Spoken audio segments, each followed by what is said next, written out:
SOW. Neutral waters from Reno Beach, Ohio. Open waters from Lummi Bay, Ohio to Willowwood. Eastern Daylight Time. At 7:56 p.m. Eastern Daylight Time, severe thunderstorms were located along a line extending from 21 nautical miles south of Cleveland to 14 nautical miles south of Vermilion to 20 nautical miles south of Huron, moving northwest at 30 knots. Hazard, wind gusts to nearly 50 knots and large hail. Source,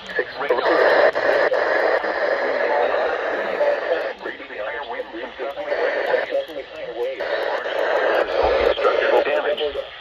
Locations impacted include Pudding Bay, Kelly's Island, Sandusky Bay, Huron, Lorraine Harbor, Western Vermilion, Cleveland, and Vermilion.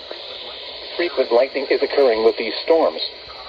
If caught on the open water, stay below deck if possible. Keep away from ungrounded metal objects.